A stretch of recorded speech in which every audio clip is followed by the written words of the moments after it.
Bismillahirrahmanirrahim. Assalamu alaikum. Welcome to remote learning. Grade 6. This is third week of remote learning and we are going to start with the first lesson. How are you all? I hope you are all fine and enjoying your vacations. This is time to learn and revise the previous chapters which were done in the class. I have selected two chapters from our history section for revision purpose. Here are these two chapters. The first chapter that I will revise with you people, that is the early Muslims, chapter number 10 from your history section, and second one is Islam in Southeast Asia, the chapter 11. So before I start, I will advise you people to keep your copies, books and your worksheets with you so that you may revise with me easily, and then you have to do the worksheet which is given below. Don't forget to fill the worksheet and submit it timely in the Google Classroom. Thank you very much. Let's start the revision. Here is the chapter number 1, the early Muslims. As the name shows, it is about the Islam in the early stages. Islam started in Mecca, and Prophet, peace be upon him, he was the first one who preached Islam. Afterwards, it was revealed and Islam spread to the other countries by the efforts of his caliphs. The four rightly guided caliphs, they were the followers, and as well as they were the people who spread the Islam beyond the Arabia.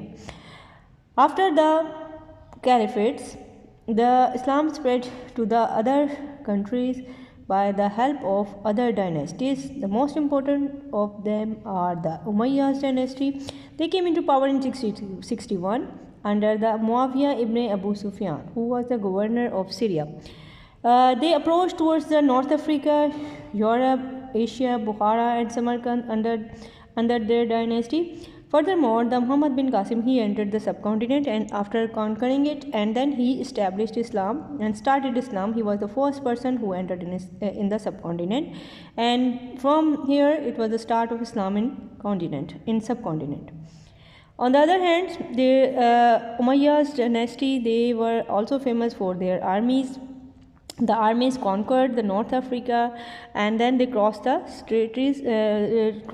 the sea and entered into the Spain.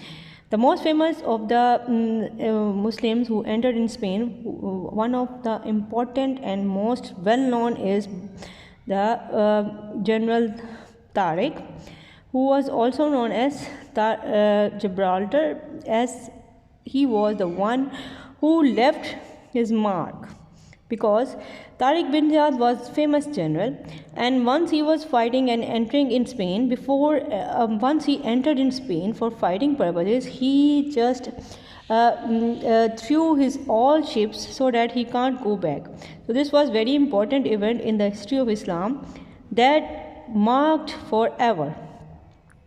In Spain there is a rock still there which is having a name Gibraltar in the memory of Tariq, and before that this hill or rock was known as Jabalul Tariq, and right now it is called as Gibraltar. The picture is shown over here. It is named in the memory of General Tariq bin Ziyad. Arab armies then conquered to Spain, and then Spain became the important part of Islamic history. Islamic education, science, technology, medicines, they prevailed in Spain, and many thinkers, scientists and philosophers, they were belonging from this area of Spain where the Muslims landed and spread Islam. After that, the Islam spread into the other countries like Sicily and other European states. Then Muslims also entered into the Asia, especially into the Central Asia and the borders of China, until and unless their rule was ended in 750. Then Abbasids defeated them, and then they established their own dynasty. Abbasids, they were also from the Muslim dynasty. They were the people who settled in Baghdad. Baghdad was the famous city which was near the Tigris. During the era of Abbasids, it was very famous, and the reason of fame was this era was known as the age of wealth and culture, as learning and education both developed in that time. Mamun Rashid was a very famous Abbasi ruler, and he was famous for his establishment of his Baitul Hikmah or House of Wisdom. Abbasid dynasty came to end with the fall of Baghdad in 1258 by the Mongols. Again, furthermore, Muslims and dynasties, they spent their time and in this area from 8th to 19th century. Powerful Turks and Ghaznavis, they also ruled in the kingdom, and still the remnants were seen from the past. In the modern civilization, we can see the impact of the previous days. Now we will talk about the important topic of the Crusades. From the 11th to 13th century, the Muslim world was invaded by the European Crusaders. These Christian fighters were called Crusaders. One of the most important Muslim leader of that time was Salahuddin Ayyubi. He recaptured Jerusalem from the Crusaders in 1118. His humane treatment and of the captives, his kindness and generosity was legendary.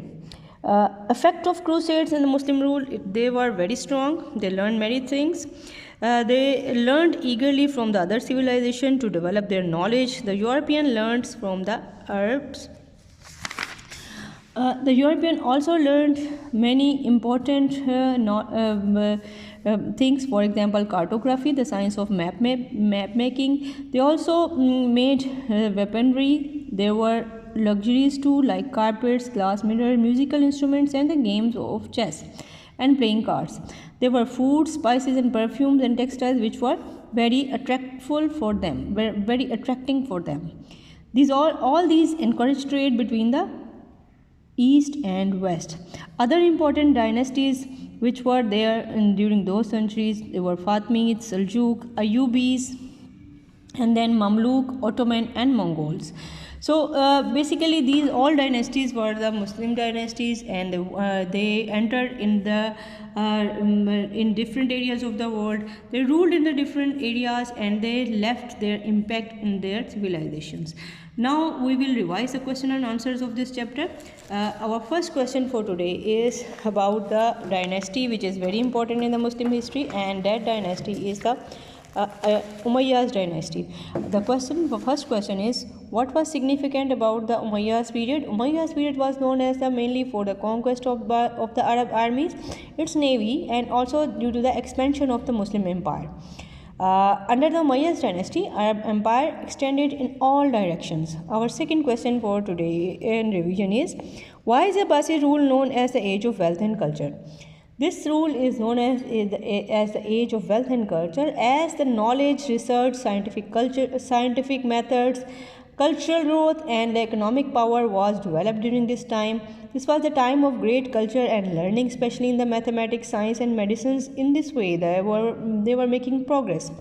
It is rightly known as the age of wealth and culture, as it was never before. Third question is, how did the European benefit from crusades? The answer for this is, the European learned cartography, use of compass, and astrolabe for navigation in the sea, and Arab number and steel making for the making weapons. Now our fourth question is, find out about those places in Spain where Muslim Arab history. Look at the words that have Arab origin, for example, alchemy, algebra. Can you think of more? Yes, more are the Granada, Cordoba, and Toledo. Fifth question is, find more about the Mongols, who were their later descendants in the subcontinents. Mongols they came from the China, north of China. They were fierce and competitive. They were nomadic tribes, and their nature was very fierce, and they were warrior basically. Genghis Khan united them into one group or tribe, and later they were converted to Islam. They were basically their descendants were Mughals who became the rulers in the subcontinent, and they established their own rule for a longer period of time. Now we will revise another chapter for today, that is Islam in Southeast Asia. As the name shows, this is about the Islam which spread into the other areas, starting from Makkah. Holy Prophet was the first who preached Islam. Then it was expanded to the other countries with the help of and the effort of his caliphates, and then different dynasties like Umayyads dynasty, Abbasid dynasty, Mongols, Turks, and many others. They expanded until unless Islam reached the Asian continent. in the Southeast Asia, there were many religions because inhabitants were basically Buddhist. And from here, in the 1500 to 18th century, it was a crucial period of the spread of Islam, because the people who were following their own religion, they were very strictly believing in their own beliefs. But actually, Islam settled due to the efforts of the merchants and traders who entered there, and they traded, and their attitudes and their behaviors, their honesty, they impressed the local people, and ultimately they, due to their effect which they brought, they accepted Islam. By the 1800, Islam was established on the rich and the population island of Java. Indonesia has the largest number of the Muslim, more than any other country in the world.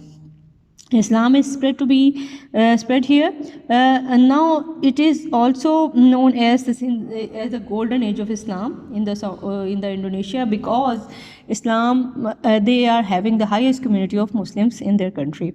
If we talk about the comparison, the similarities between the different Muslims countries, of course the religion is same, the basic preachings are same, the prayers are same, the fasting are same, and observance of the other prescribed injunctions are the same, but the differences occur into the custom, local culture, and their traditions. However, the Muslim beliefs and other teachings, they have been absorbed into the local customs. If we talk about the merchant who entered there, they settled in the Philippines, and then most of them, but they adopted different route for entering into this region. The greatest route which was adopted by the traders, that was the Silk Route, and it was the most famous route. Before that, the Muslims were only a few percent in the whole population. In India, Muslims from 13.4% of the population of 1.2 billion. In China, Muslims were about 1.5% of the population, and they live mainly in the western provinces.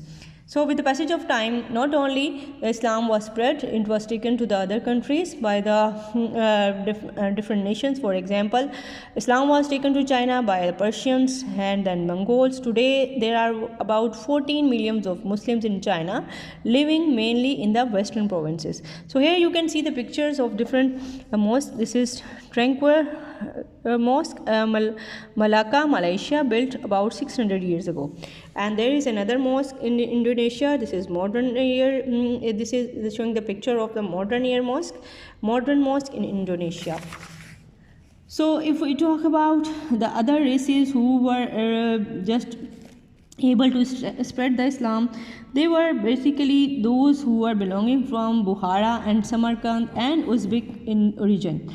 In the Central Asian states, basically they gained their independence after the breakup of United States of Soviet Union, and again the Muslim states were becoming independent. They established their own religion in these, and they are practicing their religions freely since then. But now they have been reverting.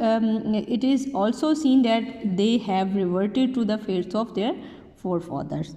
So this is time now to revise the question and answers which are related with this chapter. Our first question is, how did Islam spread to the Southeast Asia and when? Islam spread to the Southeast Asia by the Muslim merchant traders of Arabia and India who went to trade the spices and jewelry.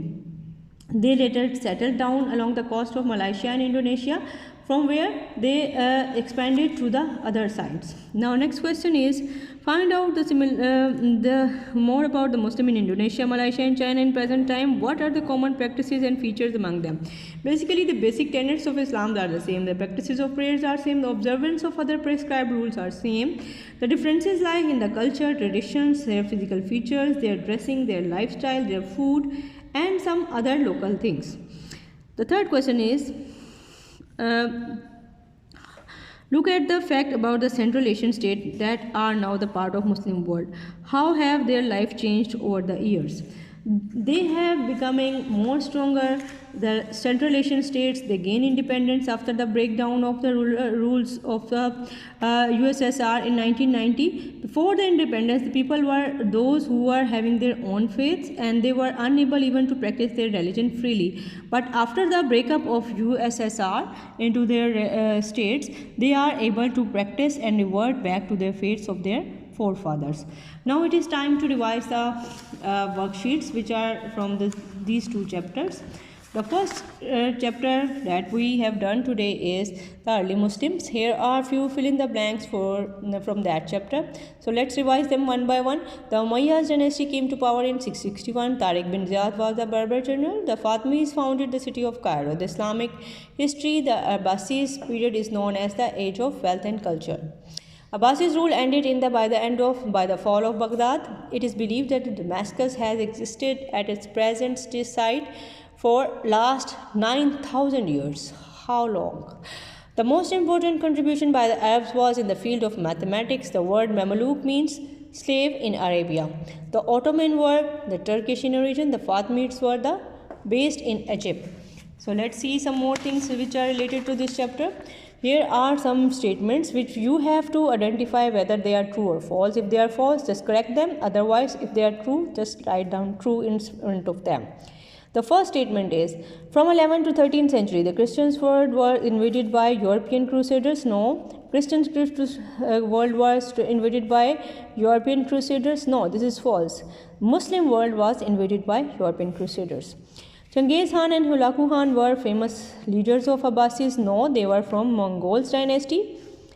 The Arabic number helped to develop the science and technology. No, it helped to develop mathematics.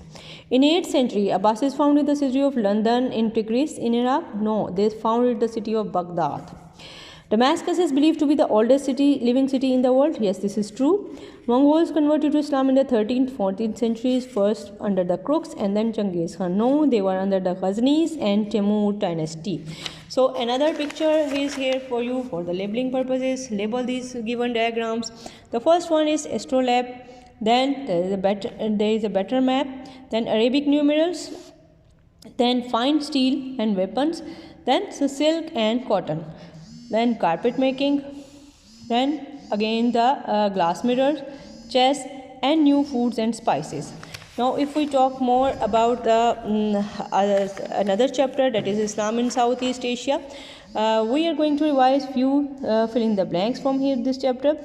Muslim population and their percentages. In India they are 13.4, Philippines 5%, in China they are 1.5%. Now if fill in the blanks.